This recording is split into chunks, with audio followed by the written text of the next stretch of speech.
Sitting on a metaphysical beach somewhere, a being, all alone, the one conscious being, looks out to the horizon, bored. Bored of the entirety of its existence. And it imagines a universe, a world, a multitude, a creation he can experience all at once, a self-deception in order to experience his creation through his own eyes. And in order to do so, he places limits on the creation. And so begins the world we know. Is this a simulation created by a person, or is this a dream created by God?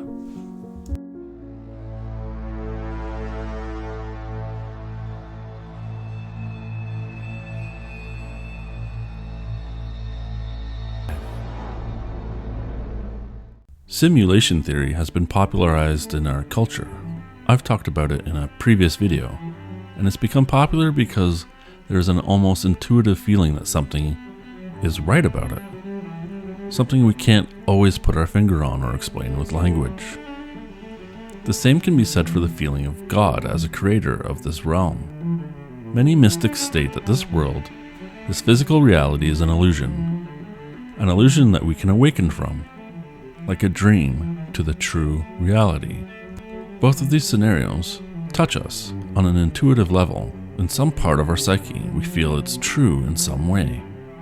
People who believe in the simulation theory start seeing evidence everywhere of it, like the Mandela effect, synchronicities, déjà vus, glitches, odd time dilation, and coincidences, etc. But the same can be said for the God creation thing. However, what we are talking about are two specific versions of this. There are a few variations on both these scenarios. With the God aspect, we have all the religions: Christianity, Judaism, Islam, Buddhism, etc. Some of these have God being described as a separate being that created the universe. Within this, we all exist and play in this universe, created by a creature who is, which some believe, is giving us a test to gain access to a place in another realm called heaven. Those that don't make it go to a place called hell, or they stay in purgatory. In some beliefs, you're put back into the physical world again to try once more in a never-ending cycle of birth and death.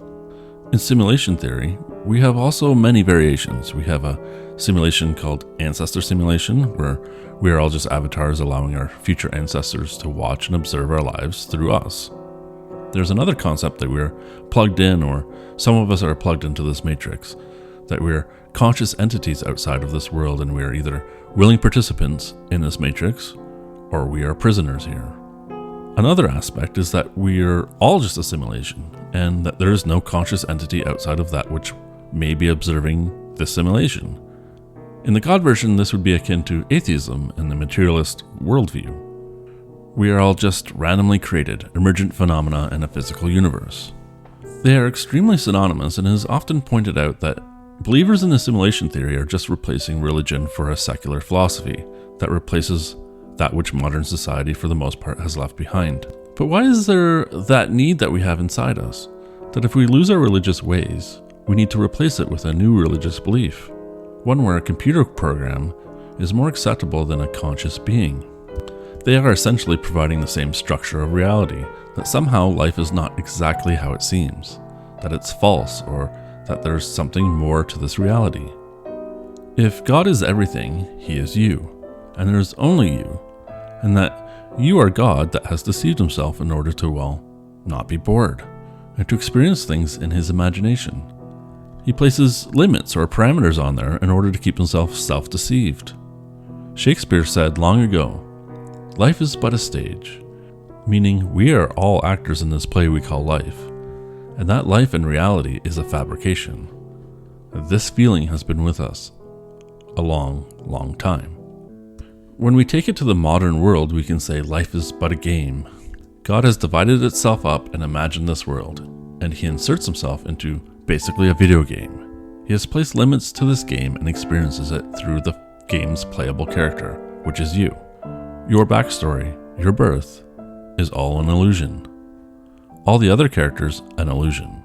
You, are just a fabricated avatar for God to play with in this game.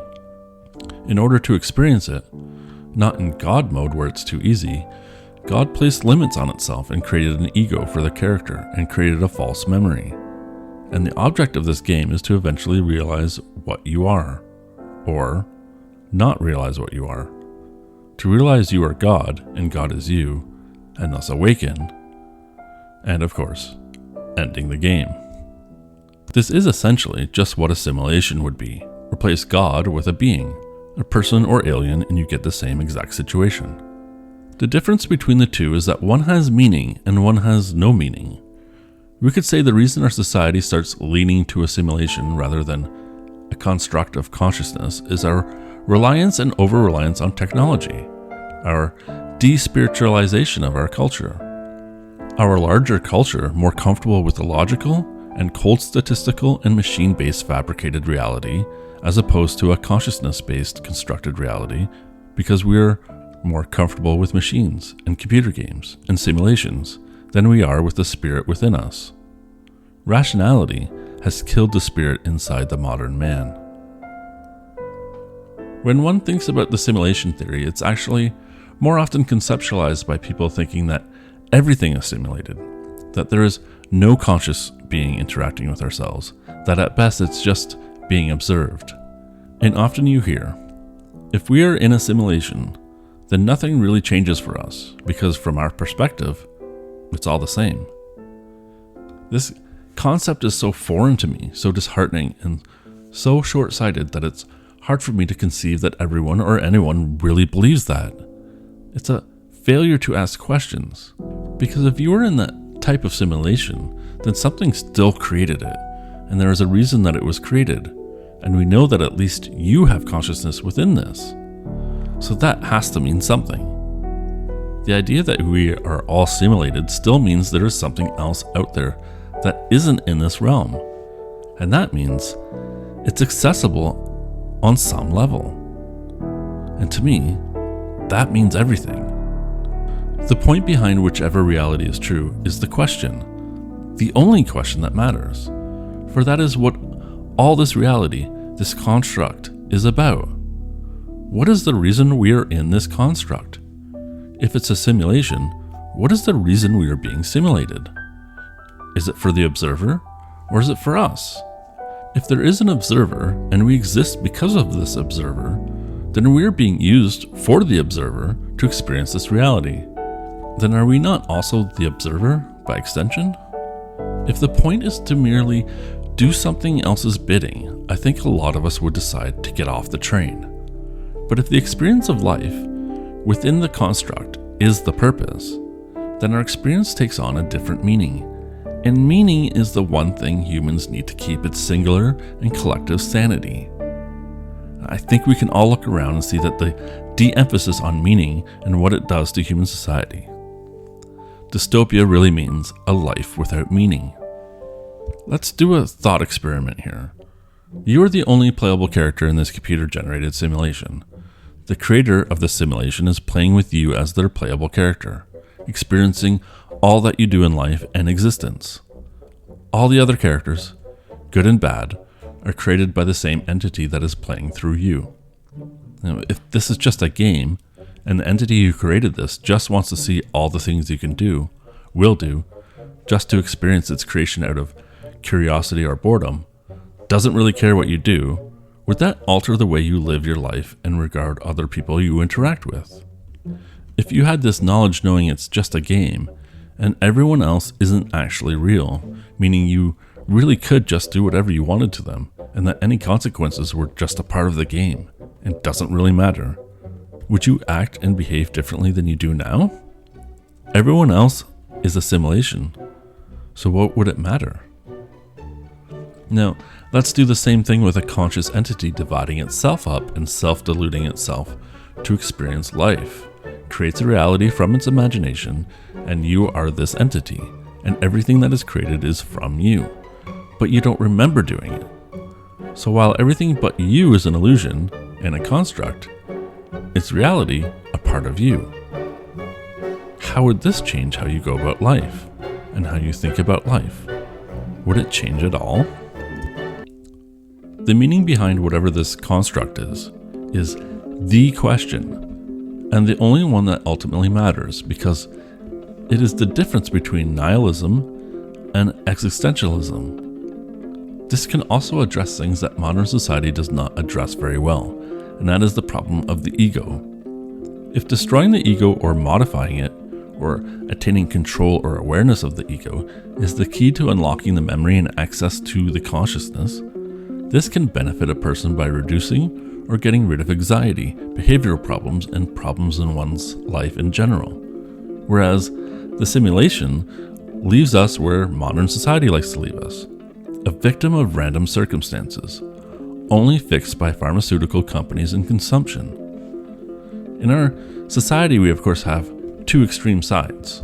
We have the very spiritual and woo-woo of either fundamentalist religious types that turn people away from spirituality, or the woo-woo of the new age where everything is too off-putting and too far away from rationality that people don't want to look like they're the crazy crystal person, and so they don't delve into it. This idea leaves the potential curious people with the cold, dead materialist machine, devoid of meaning and devoid of hope and growth and expansion. There's nothing to awaken from and to in this materialist world.